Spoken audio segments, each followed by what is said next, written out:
What am I doing today? But today we're going to do the trunk setup. We're going to set up the secondary battery, install this battery isolator right here. I think I can show it right here. I'm not going to tell you guys actually how I did it because you guys will probably clown me. That's a nice car. Thanks, man. Appreciate it. We're just going to go back to the trunk and hook up the battery isolator.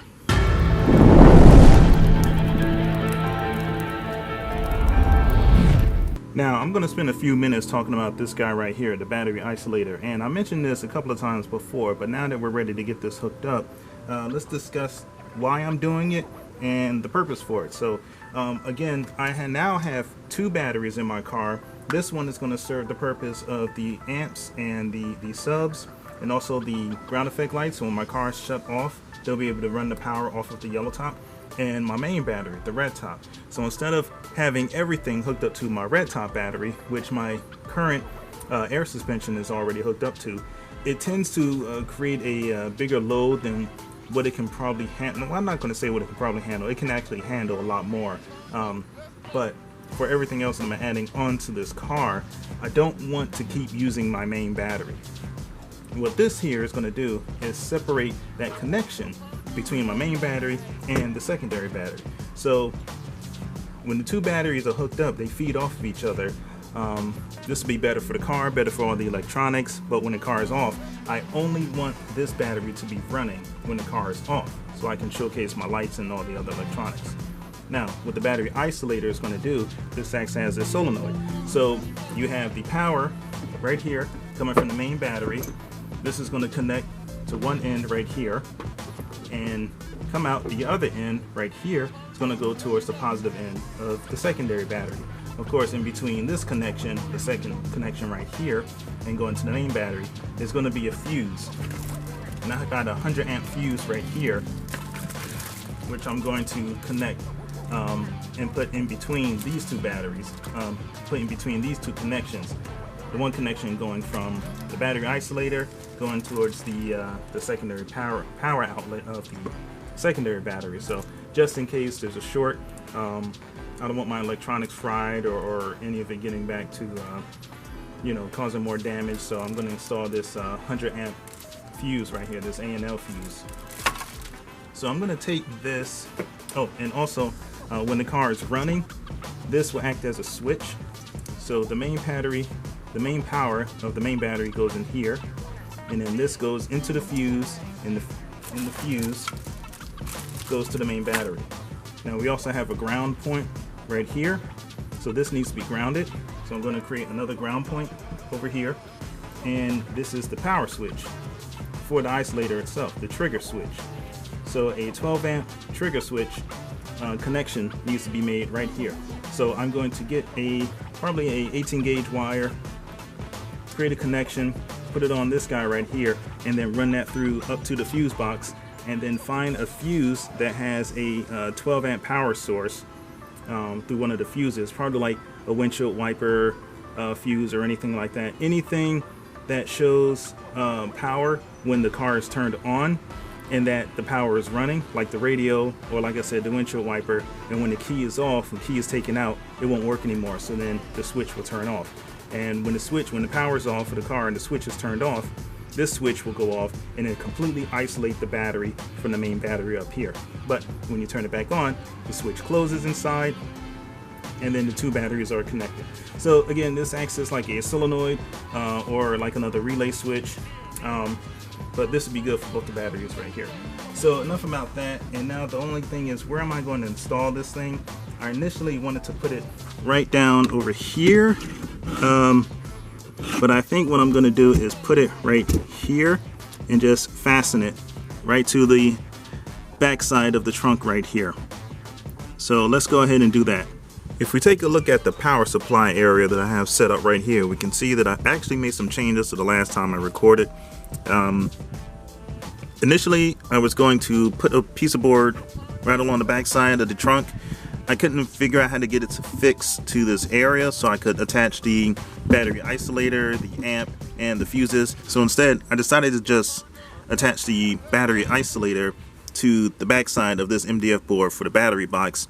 and I attach one of the A&L fuses. That's a 100 amp A&L fuse right up in here, and just screw that into the side of the battery box too.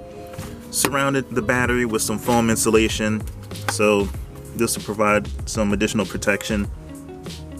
It seems to be holding up pretty well. But I now have the battery hooked up. I now have the battery isolator hooked up, and I'll go through where each of the connections do and how I got that done. So first off, you guys remember we hooked up the second battery, created the battery box for it, okay? Put on the new terminals for it, one here, negative and positive terminals. Next, I drilled a ground area, a grounding point for the secondary battery. And again, all I did was drilled out an area in the wheel well in the body of the car right here, and that is secured by this screw right here with a nut and bolt, and created a an area for it to be grounded. Shaved off all of the paint so I could get a true metal contact right here. So now the battery is grounded. I also installed the battery isolator. So this long red wire right here is running all the way to the front of the car, to the primary battery. So this is what will actually charge through the alternator. So when the alternator is charging the main battery, the current also will charge the secondary battery. So it goes from the power battery right here to this post right here. Then it jumps over to that post. This post goes to the A&L fuse right here. So it's protected with this fuse in case any shorts happen. I don't want to surge the battery right here, secondary battery. And from the fuse, goes up to the positive end. So now this battery is going to be charged by the alternator via this cable right here. The battery isolator is also grounded to the same point as the secondary battery right there. And here's the power switch for it, which goes to a 12-volt ignition fuse somewhere along the underside of the fuse box. Right now I have it spliced with the the windshield wiper fluid fuse. So whenever the car is on, then this will trigger, and when the car is off, then this will deactivate and completely isolate this secondary battery right here. So now I'm going to get my voltmeter, then we'll actually test out the voltage when the car is off from both batteries and when the car is on, and see if there's a difference.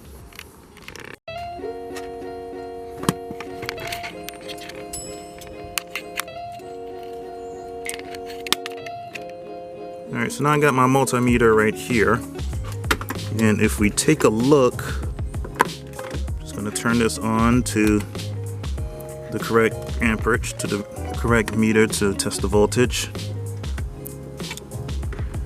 Alright, now when I test the positive and negative terminals of the secondary battery, it should read between like 12.3, 12.7, somewhere in between there. So that's what this number should read. So let's take a look at that. Alright, I'm testing both of these, and this is now reading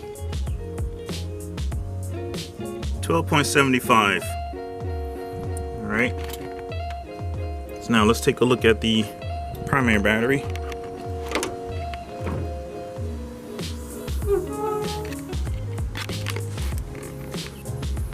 And the primary battery is at 12.3. It's because there's a lot more electronics running through, like the alarm and so forth, coming from the main battery. So this one's 12.3, the other one's 12.75. Now, if we take a look at the post on the battery isolator, since that area is grounded, the area for the main, for the primary battery, and that is reading 12.10, okay, 12.1 volts there. And for the secondary battery, we are looking at 12.7, 12.8-ish, around there.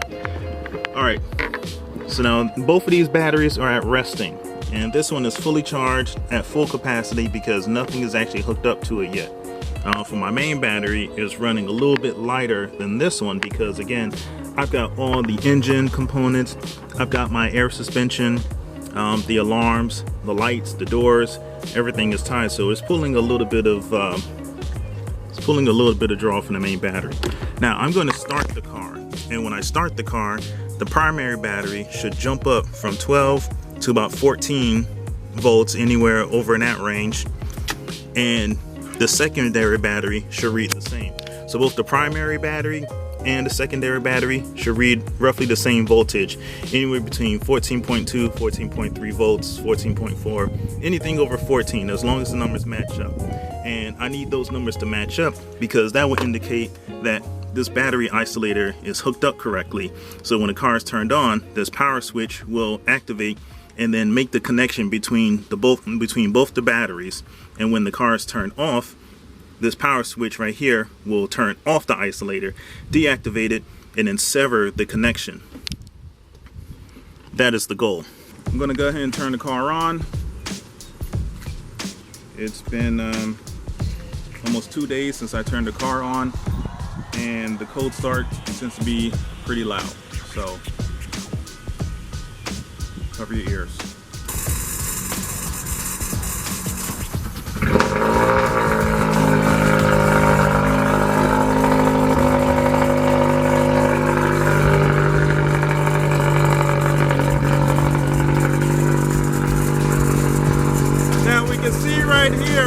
Now that I have the car turned on, I'm yelling because I don't know if the camera can actually catch what it is I'm saying. But now I'm going to test both the primary and secondary connections and see if I read that voltage I was looking for. Alright, so here's the primary connection for the primary battery. We are at 14.3. Good. That means the alternator is charging the main battery and the power is coming through to the battery isolator. Now that it's turned on, I'm going to test the connection for the secondary battery. It should read the same.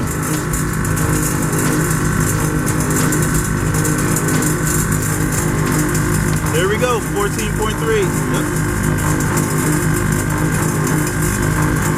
So now I've got the same reading for both the primary and the secondary battery, which means I did everything correctly. Now the alternator from the engine is charging the main battery, and in turn, the power is coming out and charging the second battery. So now we are done setting up the secondary battery and the battery isolator. And the only thing that's left to do now is set up the capacitor. So I'm going to set the capacitor up in this area right here so that some of like my lights and the amps and stuff will run off of the capacitor. Let me turn off my car. Alright, so now that we got that... Alright, so you're yelling. Alright, so making some good leadway here with the secondary power supply. And this portion, I have to say, is complete. As far as setting up the secondary battery, the battery isolator, and now I'm going to set up the capacitor, which I'll probably just mount either over here or on this side right here and get that set up.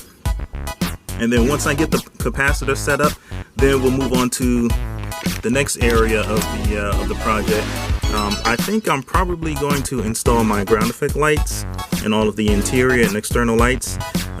That seems a little bit easier to do than actually setting up the speakers, because in order for me to get the speaker set up, I need to build individual speaker boxes, figure out how I'm going to get the amp installed, which I'll probably need to move both of my air compressors, so I'm going to need to do that. I just found out.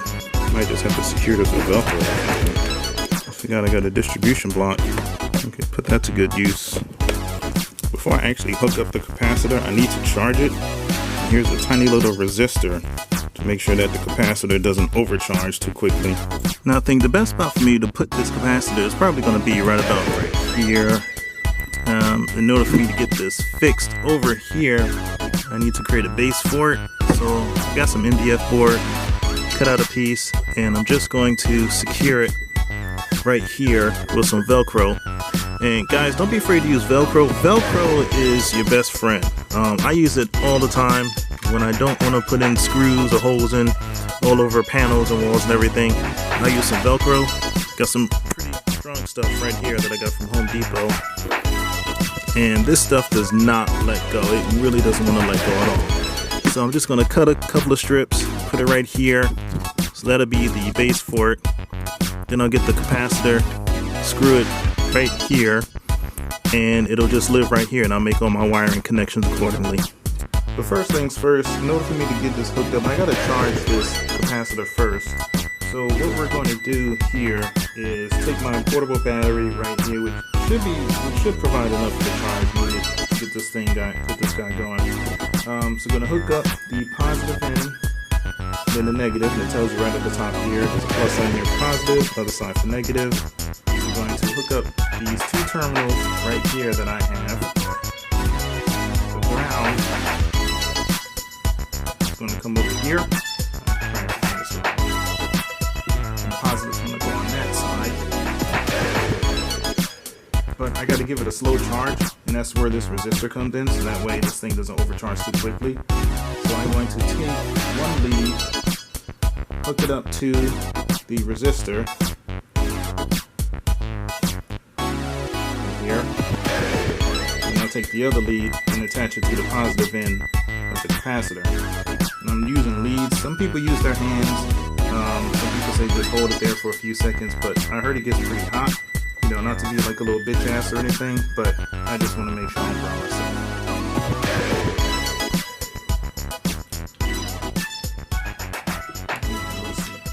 Loosen up the terminal ends first.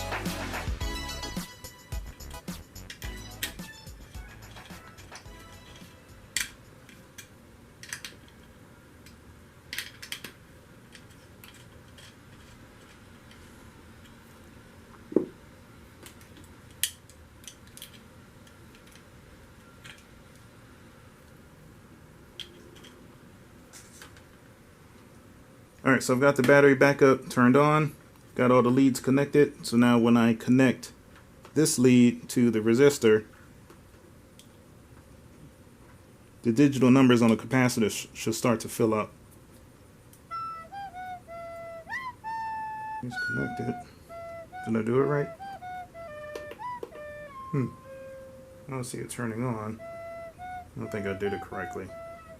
If I attach it directly to... Nope. I might need to hook this up to the battery. This battery backup might not be enough for it. Let's bring it over to the battery. I'm doing something wrong here. I don't know what it is yet.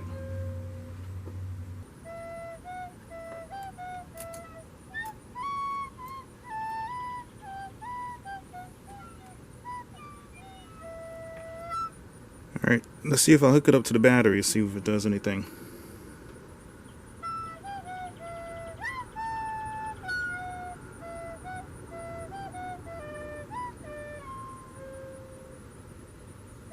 Still nothing.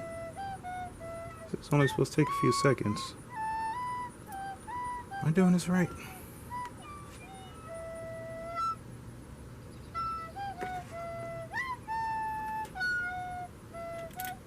Something's not right here. Well, let me turn the car on. Let's see if that works. Put that here. Just connect it to the resistor.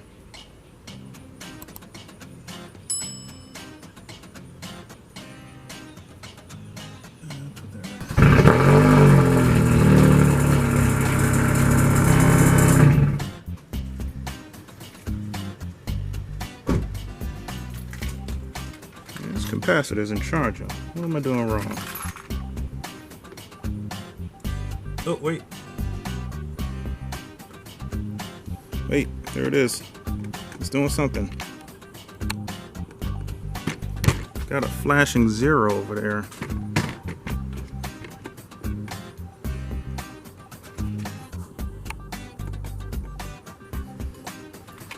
Something's happening. Let me turn the car back on.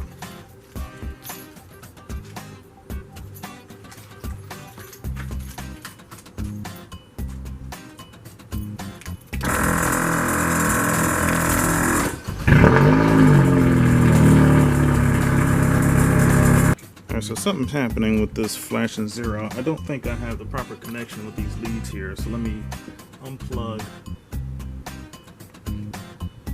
the leads and I'll attach actual wires and see if that helps.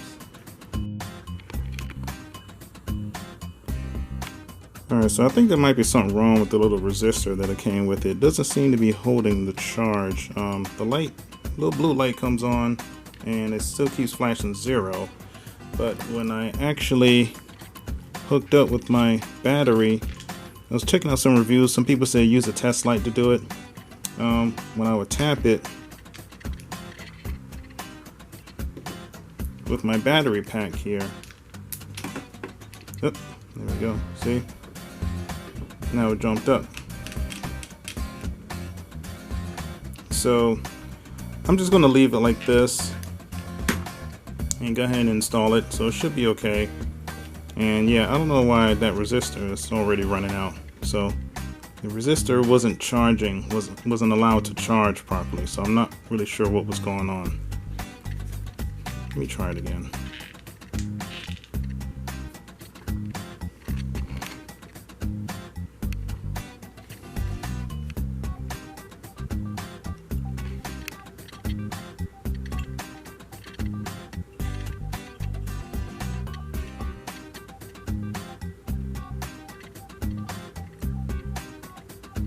Yeah, see, it's not doing anything.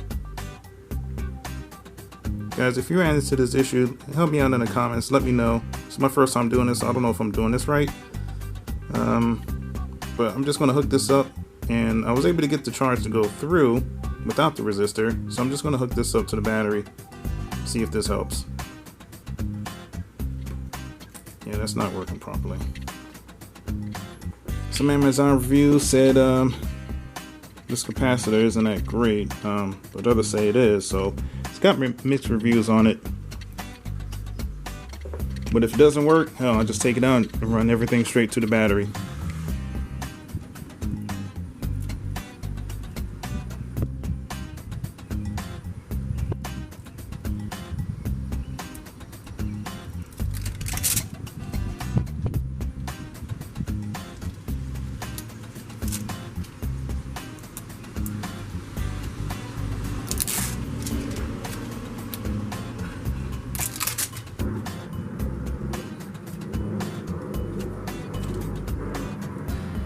That's not going anywhere.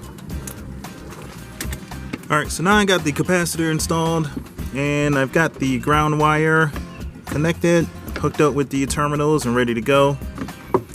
So this, I'm going to use this for the speakers and for the amp. Yeah, well, for the amp really. And I still have some more of these smaller ports on my positive end of the battery right here. So I think next what I'm going to do is start hooking up the lights, the ground effect lights and the interior lights. So let's get started with that. Yeah, that's going to be a fun project. Yeah, speakers are going to take a while, so let me I'll put this off to the side for right now, and let's get these lights installed because I really want to put on a good show here.